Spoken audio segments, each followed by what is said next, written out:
제33장. 여호와께서 모세에게 이르시되 너는 네가 애굽 땅에서 인도하여 낸 백성과 함께 여기를 떠나서 내가 아브라함과 이삭과 야곱에게 맹세하여 네 자손에게 주기로 한 그 땅으로 올라가라. 내가 사자를 너보다 앞서 보내어 가나안 사람과 아모리 사람과 헷 사람과 브리스 사람과 히위 사람과 여부수 사람을 쫓아내고 너희를 젖과 꿀이 흐르는 땅에 이르게 하려니와 나는 너희와 함께 올라가지 아니하리니 너희는 목이 곧은 백성인즉 내가 길에서 너희를 진멸할까 염려함이니라. 백성이 이 준엄한 말씀을 듣고 슬퍼하여 한 사람도 자기의 몸을 단장하지 아니하니 여호와께서 모세에게 이르시기를 이스라엘 자손에게 이르라.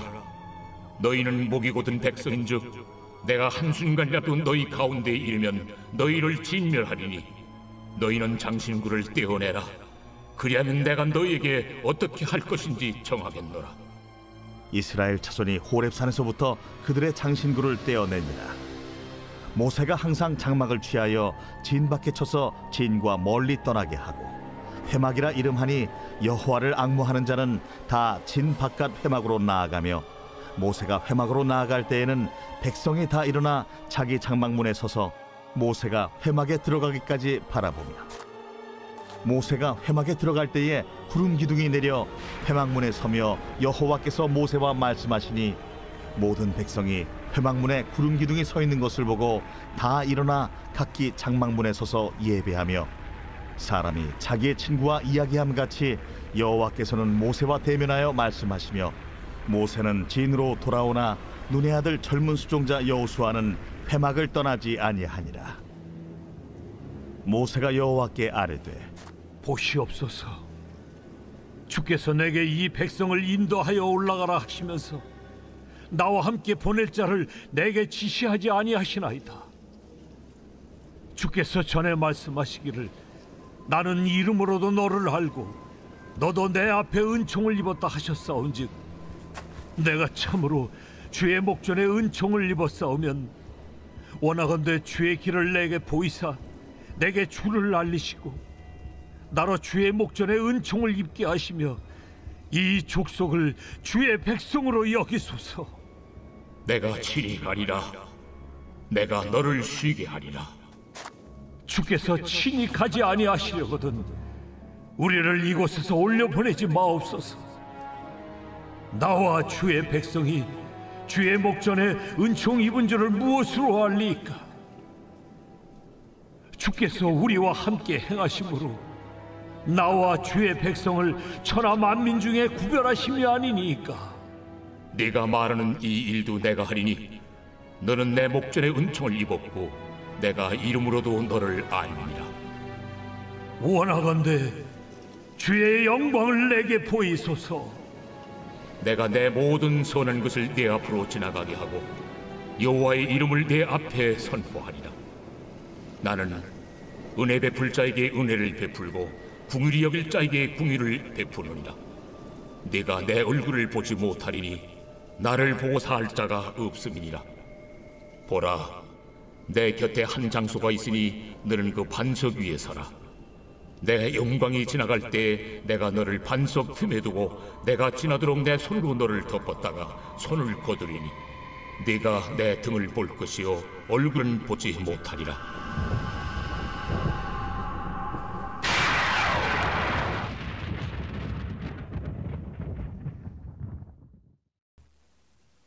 오늘 새벽에도 주님의 보좌 앞으로 나오신 성도님들에게 하나님의 은혜와 평강이 함께 하시기를 축원드립니다. 오늘 출애굽기 33장 함께 살펴보도록 하겠습니다. 이스라엘 백성들이 애굽에서 나오게 되었습니다. 홍해를 건너며 애굽의 군병들은 다 죽고 그들은 믿음으로 홍해를 건너게 되어지죠. 이 사건은 이스라엘 백성들의 새로운 정체성을 보여주는 사건입니다. 이전에 그들은 종이었고 노예였다면 이제 자유자이고 하나님 나라 백성입니다. 이전에는 애굽의 바로의 통치와 지배를 받았다면 이제 하나님의 통치와 지배를 받는 새로운 사람으로 바뀌게 된 것이죠. 이런 새로운 정체성에는 새로운 법이 필요한데 그것이 바로 십계명 율법입니다. 하나님이 이스라엘 백성들을 건져내신 이유는 그들과 함께 사귀고 교제하기 위해서입니다. 다른 말로 표현하면, 추적 있게 있는 말로 표현하면 그분이 하나님이 되고 이스라엘 백성들이 하나님의 백성이 되는 것이죠. 새로운 관계를 만들기 위하여 불러낸 것이죠. 하나님 이스라엘 백성들 가운데 머물길 원하셨습니다. 하지만 하나님은 거룩하시고 백성은 죄악되어서 거하실 수 없으셔서 하나님은 성막이라는 특별한 구별된 장소를 통하여 하나님이 자기를 낮추어 회막 안에 자기를 꾸겨 넣어서 머물며 이스라엘 백성들 안에 거하기로 결정을 하시죠. 이스라엘 백성들은 회막 안에서 하나님을 만날 수 있게 되었습니다. 이 성막을 짓는 방법을 모세에게 구체적으로 알려주시는 동안 이스라엘 백성들은 안타깝게도 금송아지를 만들며 하나님을 우상화하게 되었습니다.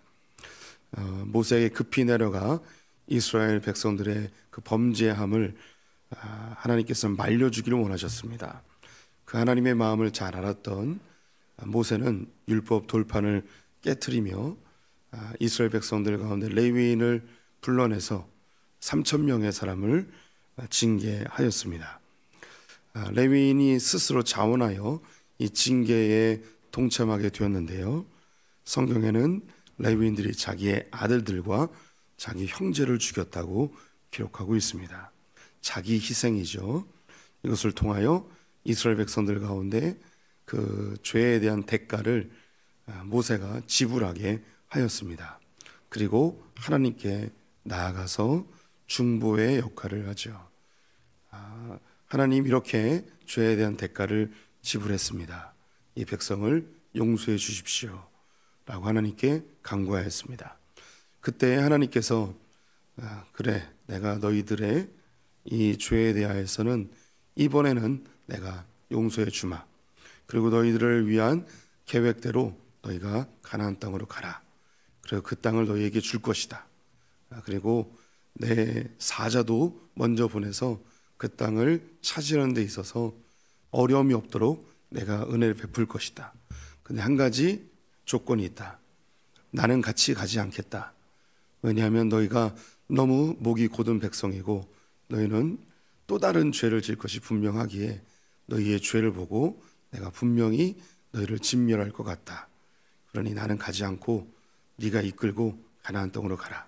그 땅을 너에게 선물로 주겠다. 이렇게 이야기를 하십니다. 그러자 모세가 난리가 났습니다. 절대 그럴 수 없다는 것이죠. 절대 그렇게 할 수 없다고 하나님 앞에 땡깡을 부리기 시작합니다. 오늘 7절 말씀을 보시면 모세가 항상 장막을 취하여 진 밖에 쳐서 진과 멀리 떠나게 하고 회막이라 이름하니 여호와를 앙모하는 자는 다 진 바깥 회막으로 나아가며, 모세가 하나님이 함께 가지 않는다는 이야기를 듣고 이스라엘 진 밖에 장막을 하나 쳤습니다. 이 장막은 뭐 대단한 건 아니고 그냥 텐트입니다. 텐트를 치고 여기서 하나님을 만나기 시작합니다. 그래서 이것을 회막이라고 이야기했는데요. 그래서 어떤 성경을 좀 자세히 보지 못하는 사람들은 이스라엘이 성막이 2개 있었다고 이야기합니다. 하나님이 만들라 했던 성막과 모세가 만든 성막. 이건 성막이 아닙니다. 그냥 텐트입니다.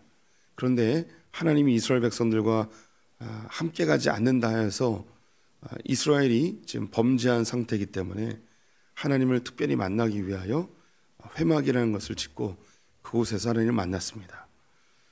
그러면 하나님이 거기 있었을까요? 모세가 자세히 보고서 하나님이 저기 있구나. 저기다가 텐트를 쳐야지. 이런 그림은 아니겠죠. 모세가 텐트를 쳤더니 하나님이 찾아와 주십니다. 그래서 이곳에 구름 기둥이, 주님의 영광의 기둥이, 불기둥이 이곳에 머물게 됩니다. 죄송합니다.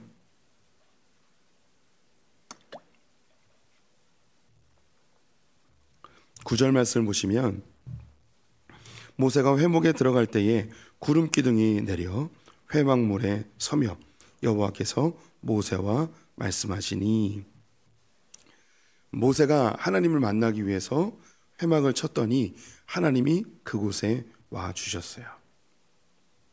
모세는 하나님이 같이 가지 않는다 하여서 마음이 너무 조급했습니다.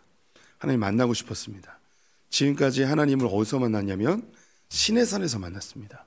그런데 모세가 장막을 치고 하나님의 이름을 부르자 하나님이 그곳에 오시게 된 것이죠. 이 모습은 굉장히 이례적인 모습입니다. 지금까지 이 성경에서 나왔던 믿음의 선배들이 있죠. 그들이 하나님을 만나기보다는 하나님이 찾아와 주시는 장면들입니다. 대표적인 것이 이 야곱이 베들에서 돌베개를 자고 잠을 잘 때 하나님이 그곳에서 만나 주시죠. 약복강 나루에서 그가 에서를 만나기 전에 기도할 때에 하나님이 찾아와서 만나 주십니다. 아브라함에게도 소돔과 고모라를 진멸하기 전에 하나님이 찾아와서 만나 주시죠. 그런데 오늘 이 본문에는 모세가 장막을 치고 하나님을 불렀더니 하나님이 찾아와 주시는 장면입니다. 여기서 우리 성도님들이 뭔가 느끼시는 게 있을 것 같은데요. 하나님 방금 전에 같이 안 간다고 그랬어요. 그리고 내가 그들 가운데 있으면 다 죽일 거로 내가 걱정돼서 같이 안 간다고 한 거죠. 그 말이 진심이신 것 같습니까? 아니면 진심이 아닌 것 같습니까? 진심이 아닌 거죠. 내가 이렇게 얘기하면 모세가 중보자가 돼서 자기 마음을 좀 풀어줄 것이라는 그런 기대감이 있었던 것 같습니다. 모세는 그 일을 잘하였습니다. 11절 말씀을 보면 사람이 자기의 친구와 이야기함 같이 여호와께서는 모세와 대면하여 말씀하시며 모세는 진으로 돌아오나 눈의 아들 젊은 수종자 여호수아는 회막을 떠나지 아니하니라. 이 회막 안에서 모세는 하나님과 친구처럼 대화했습니다. 하나님이 어떤 마음을 가지고 있고 모세는 어떤 마음이 있는지 서로 사귐의 기도를 하고 있는 거죠. 여기서 우리 성도님들이 우리의 기도의 모범을 볼 수 있습니다. 우리의 기도는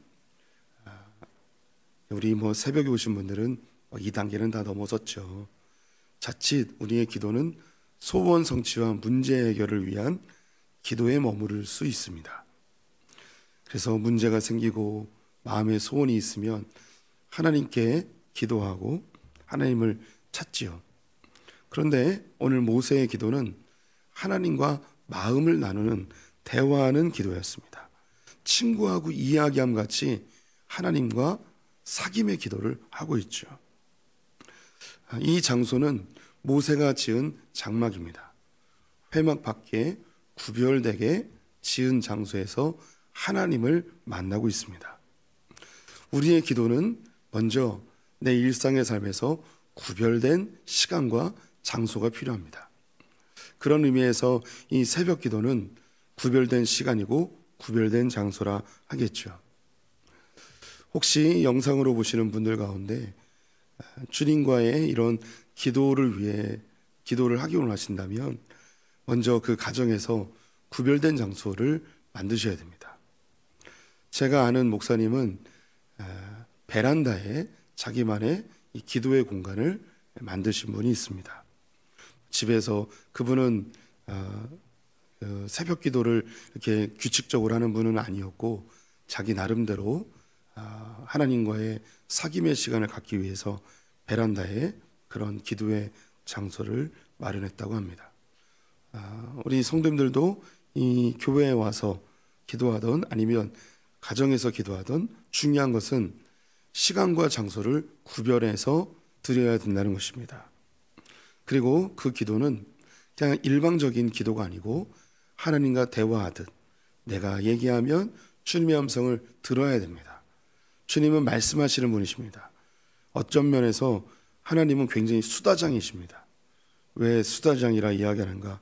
보십시오. 이 66권의 이 깨알 같은 성경을 이렇게 기록해 두었으니 하나님 얼마나 말하기를 좋아하는 분이신지 알 수 있습니다. 그래서 성도님들은 기도할 때 하나님이 뭐라고 말씀하시는지 듣는 시간이 반드시 필요합니다. 이런 친밀한 교제의 시간을 통해서 하나님과 대화하다가 하나님이 마음을 바꿔먹습니다. 내가 가겠다라고 이야기를 하시죠. 그랬더니 모세가 깜짝 놀래요. 안 간다고 그러시더니 왜 또 가신다고 하십니까? 하나님의 마음에 진짜 안 가려는 마음이 없다는 걸 모세가 알아버렸어요. 그리고 그 마음속에 도대체 당신은 이 이스라엘 백성을 통해서 뭘 하길 원하시는 겁니까? 이 백성을 향해서 어떤 계획이 있기 때문에 이 백성을 이렇게 포기하지 않으십니까? 이미 이전에 모세는 마음 상하는 일들이 여러 건 있었습니다.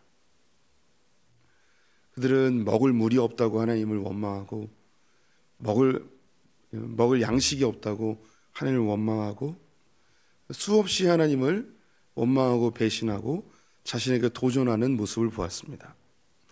그때의 이 모세의 마음속에 백성에 대한 분노 혹은 백성에 대한 서운함, 그리고 방금 전에 금송아지를 만들고 하나님이라고 숭배하는 이 모습을 보면서 같은 백성임에도 불구하고 너무 속상하고 너무 안타까웠습니다.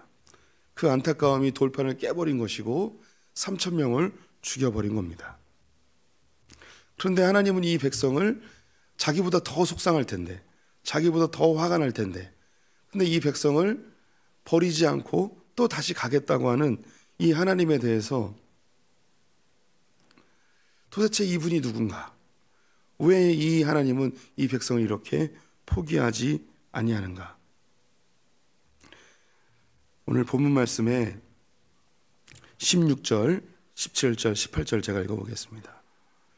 나와 주의 백성이 주의 목전에 은총 입은 줄을 무엇으로 알리이까? 주께서 우리와 함께 행하심으로 나와 주의 백성을 천하 만민 중에 구별하심이 아니니까? 여호와께서 모세에게 이르시기를 내가 말하는 이 일도 내가 하리니 너는 내 목전에 은총을 입었고 내가 이름으로도 너를 알미니라. 모세가 이르되 원하건대 주의 영광을 내게 보이소서. 모세가 함께 가달라고, 함께 가자고, 우리와 함께 해달라고 이야기했더니 하나님이 그렇게 하겠다. 내가 너를 이름으로도 알고 내가 너 때문에 내가 가겠다. 그랬더니 모세가 하는 이야기가 주의 영광을 내게 보여주십시오. 이 주의 영광을 내게 보여주십시오. 이 문장 하나가 엄청난 모세의 감정이 담겨져 있습니다. 방금 전까지 안 간다고 그랬는데 내가 하나님 앞에 대화하면서 같이 가달라고 이야기했더니 마음을 바꾸셔서 가겠다고 합니다. 이때 놀란 거예요. 도대체 당신 누구십니까? 왜 이스라엘 백성들이 이렇게 용서하시고 이 백성을 향한 계획이 뭡니까? 이 마음을 한 문장으로 표현한 게 이겁니다. 주의 영광을 보여주십시오. 그리고 주의 영광을 보죠. 그 다음부터 모세가 백성들을 향한 태도가 바뀝니다. 어떻게 바뀌는가? 하나님이 이스라엘 백성들을 향한 놀라운 목적과 계획을 가지고 계시다는 걸 알게 됐어요. 아, 이 백성이 그냥 하찮은 백성이 아니구나. 이 백성을 향한 하나님의 놀라운 계획이 있구나. 내가 보기에는 형편없어 보이고 원망과 불평하고 두려움에 벌벌 떨고 너무나 연약하고 너무나 하찮아 보이지만 하나님이 이 백성들을 향한 엄청난 계획을 가지고 있구나. 하나님이 이 백성들을 향한 그 계획이 무엇입니까? 하나님 그 위대하신 영광이 도대체 무엇입니까? 주님의 영광을 보고 싶습니다. 보여주십시오. 이 백성들을 향한 놀라운 목적과 계획이 있는데 그걸 보여주십시오.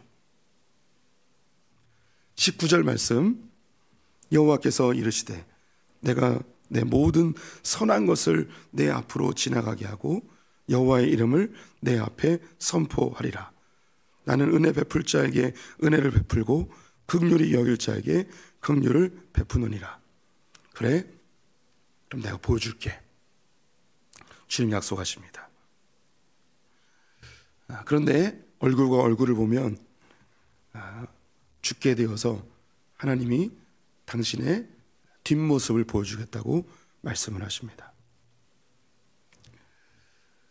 이 이후에 모세가 하나님의 영광을 봅니다. 그래서 얼굴이 빛나게 되죠. 그 빛을 보여주지 않기 위해서 수건으로 가리게 됩니다. 오늘 이 성경에는 모세가 깨달은 하나님의 영광을 다 기록하지 않았습니다. 하지만 그는 하나님의 영광을 보았습니다. 그리고 역사는 흘러갑니다. 모세가 보았던 그 이스라엘의 영광, 하나님이 이스라엘을 향한 목적과 계획이 무엇인가? 그것이 드디어 1500년이 지나 성취됩니다. 하늘에는 영광, 땅에는 평화. 하늘의 영광이라는 것은 하나님이 목적하고 계획하신 일이 드디어 성취된 것을 영광이라고 합니다. 하나님이 이스라엘 백성들을 선택하신 이유, 그들 가운데 머무시며 그들과 사귀길 원했던 이유는 그들을 통하여서 인류를 구원할 예수 그리스도를 낳게 하기 위함이었습니다. 그래서 하나님은 이스라엘과 맺었던 그 언약을 포기할 수 없었고, 모세라는 중보자의 말 한마디로 또 용서하고 그들을 이끌고 역사를 이루어 가십니다. 그 이스라엘 향한 하나님의 놀라운 계획과 역사를 보게 되었던 이 모세는 이스라엘 백성들을 그냥 그렇게 하찮은 백성으로 보지 않습니다. 이제 우리가 그 예수 그리스도를 알게 되었고 영접하게 되었습니다. 하나님의 영광을 우리가 맞이하게 된 것이죠. 이 영광은 아무나 보는 게 아닙니다. 나는 은혜 베풀 자에게 은혜를 베풀고 긍휼히 여길 자에게 긍휼을 베푼다 이야기한 특별히 구별된 사람들만이 이 영광을 보게 되죠. 그런데 바울 선생님이 고린도서에서 이렇게 이야기합니다. 지금은 은혜 받을 만한 때요 구원의 날이로다. 이제 우리가 그 하나님의 영광을 볼 수 있는 때가 되었습니다. 예수 그리스도를 만나게 되었고 알게 되었고 영접하고 믿게 되었습니다. 이제 우리는 그 하나님의 영광을 소유한 자들이 되었습니다. 그러면 이제 하나님의 영광은 어디에 있는가? 바로 우리 성도님들 한 분 한 분 안에 있습니다. 모세가 이스라엘 백성들을 볼 때 이스라엘 백성들을 하찮게 보지 않고 그들을 존귀하게 여기게 된 것이 이 이스라엘을 향한 하나님의 목적과 계획을 발견하였고 영광을 보았기 때문입니다. 우리 성도님들 한 분 한 분이 하찮아 보이고 연약하고 이 세상에서 존중받지 못하는 그런 존재일지라도 우리 안에 하나님의 영광의 실체이신 예수 그리스도가 내 안에 있기에 하나님은 우리 성도님들을 절대 하찮게 보지 않으십니다. 지금은 은혜 받을 만한 때이고 구원의 날이 되어 우리가 그 영광의 실체이신 예수 그리스도를 영접하였습니다. 그래서 우리와 같이 연약한 자를 들어 강한 자를 부끄럽게 하시고 가난한 우리를 들어 부유한 자를 부끄럽게 하십니다. 이것이 하나님이 우리 성도님들을 바라보는 시각입니다. 여기서 한 걸음 나가겠습니다. 그러면 옆에 있는 지체들을 바라볼 때 우리는 어떻게 바라봐야 할까요? 이제 하나님의 영광은 우리 지체들 안에 있습니다. 우리는 모세의 눈이 필요하고 예수 그리스도의 눈이 필요합니다. 옆에 있는 지체가 하찮아 보일 수도 있습니다. 형편없어 보일 수도 있고 부족해 보일 수도 있습니다. 하지만 하나님은 그 지체를 향한 놀라운 목적과 계획을 가지고 있고 그들을 예수 그리스도의 이름으로 지금도 견인해 가고 계십니다. 그럼 우리는 지체들을 볼 때 하나님의 영광을 봐야 합니다. 지금에 있는 모습이 아니라 하나님이 완성하실 그 아름다운 오리지널 이미지를 바라보시는 시각이 필요합니다. 그때 우리에게 나타나는 것이 있는데 온유함입니다. 그래서 모세는 이스라엘 백성들의 그 영광을 알았기에 온 천하에 모세와처럼 온유한 자가 없었다는 평가를 받게 된 것입니다. 우리 지체들을 평가하거나 비난하거나 정죄하지 아니할 수 있는 이유는 지금 있는 모습 때문이 아니라 그 안에 완성하실 하나님의 영광스러운 모습을 담고 있기 때문에 우리는 절대 정죄하거나 판단하거나 비판해서는 안 됩니다. 우리가 하나님의 영광입니다. 옆에 있는 지체들이 하나님의 영광입니다. 하나님이 얼마나 우리 성도님들을 기대하시는지, 얼마나 존귀하게 여기시는지, 얼마나 아름답게 여기시는지, 자기 아들을 아낌없이 내어주면서 우리를 하나님의 영광스러운 자녀로 선택해 주셨습니다. 내가 그렇게 선택받았듯이 내 옆에 있는 지체들도 그렇게 선택받은 지체들입니다. 그래서 우리는 모든 지체들을 하나님의 형상으로 존귀히 여기며 영화롭게 여겨야 됩니다. 먼저는 자기의 정체성을 찾으십시오. 우리 성도님들은 하나님의 영광스러운 자녀들입니다. 동시에 우리 지체들도 그러한 존재이죠. 모세가 이 하나님의 영광을 갈망했습니다. 우리 성도님들이 하나님의 영광을 보기 원하신다면 어떤 영광을 보기 원하십니까? 모세는 이스라엘 백성을 향한 놀라운 목적과 계획이 뭔지 보고 싶었습니다. 도대체 이 백성이 뭐기에 이렇게 하나님이 관심을 가지십니까? 도대체 이 하찮은 보잘것없는 이스라엘이 뭐기에 주님 그렇게 또 기회를 주십니까? 우리에게 똑같이 긍휼을 베푸시고 은혜를 베푸시는 주님. 왜냐하면 우리를 향한 목적과 계획이 있기 때문이죠. 성도님들, 하나님이 주신 그 영광스러운 정체성을 가지고 멋지게 사시고 또 우리 지체들을 존귀히 여기시기를 축원드립니다. 기도하겠습니다. 하나님, 우리를 영광스러운 주의 자녀 삼아주시니 감사합니다. 우리의 모습은 하찮고 연약하고 부족하지만 우리를 영화롭게 하신 주님, 또 나를 영화롭게 하기 위하여 십자가에 달려 죽으신 예수 그리스도, 당신을 사랑합니다.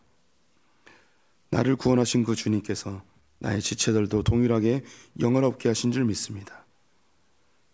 그리하여 우리는 지체들을 평가하고 비난하고 정죄하지 아니하며 주님의 영광스러운 모습으로 함께 사랑하고 격려하고 위로하게 하여 주시옵소서. 오늘 하는 주님께 부탁드리며 예수님의 이름으로 기도드렸습니다. 아멘.